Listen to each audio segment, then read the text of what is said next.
This is Demo 5, how to use construction lines, dimensions, and geometric constraints to position a sketch. So first I'm going to create a new sketch on this front face, and I'm just going to place a circle kind of randomly on the face.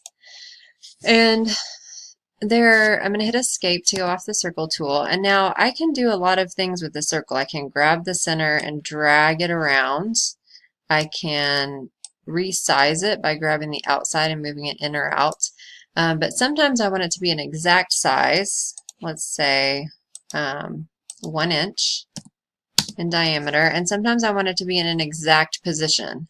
And so one way to do that is with the construction tool. So I turn it on, and then I'm going to use a rectangle to position it someplace. And so maybe I want it to be 0.75 by 0.75, so tab, 0.75, and then enter. So here's a nice corner to snap to now, and I can hit escape to go off the rectangle tool and off the construction tool. And now a really nice tool is coincident. If I click on this tool and click on the center of the circle, I can snap it over to the corner of this box, and it just moves it right over. So that's nice. And so then I can finish this sketch and extrude that circle out a bit. And then I'm going to go ahead and add another circle and show a couple more tricks. So I'm going to make it just a random size. And this time I'm going to add a construction line. I'm going to add it, let's say 1 inch high. And then I'm going to add another one straight over, like, let's say 2 inches. 2 inches. Whoa. Let's try that last one again. I'm going to go over 2 inches and then hit escape. And so one thing that I can do is use tangent to make a shape kind of hit a line, which is what tangent does. It's going to join with that line in one place. So I can say the outside of the circle to the line, and it just moved it so it's barely hitting it. And then I can use dimensions to place it a certain distance left or right. So I'm going to click on the center of the circle, and I could either click on this right side or the left side, and I'm going to tell it a certain amount to be away. So I could say 1.25, and then I might want to resize the circle, which would be adding this dimension. Let's say I want to make it only 0.5. And so those are a couple ways to just use construction lines and dimensions to position and size things.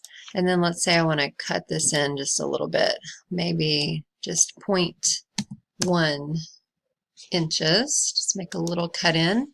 And now on the back side, I'm going to show you a couple tricks for positioning with rectangles. So I'm going to start a new sketch on the back, and I'm going to place a rectangle, just kind of a random size and a random position. And let's say I want to center this rectangle left to right and up and down on this face. So one nice trick is to use properties of squares and rectangles. And so if I turn on the construction tool and then grab the lines and go corner to corner, so I'm going to go corner to corner, you need a green dot to make sure you're exactly in the center. And then I'm going to hit escape, grab the line again, and go in this from this corner to this corner, and hit escape. And now I'm going to do the same thing for the rectangle sketch I made. Go from corner to corner and corner to corner, and then I'm going to hit escape to go off of all those tools, turn the construction tool off, and now I'm going to use coincident to join the center of the rectangle to the center of the square. And notice that it changed the size of my rectangle. So if I don't want it to change the size, I'm going to undo that, and I'm going to, let's say I want to keep it the exact same size for some reason. If I just add dimensions to that side and that side, it's going to be fixed at that size. And then I can click coincident again and grab those centers again, and now when it moves it, it's going to still keep the size intact.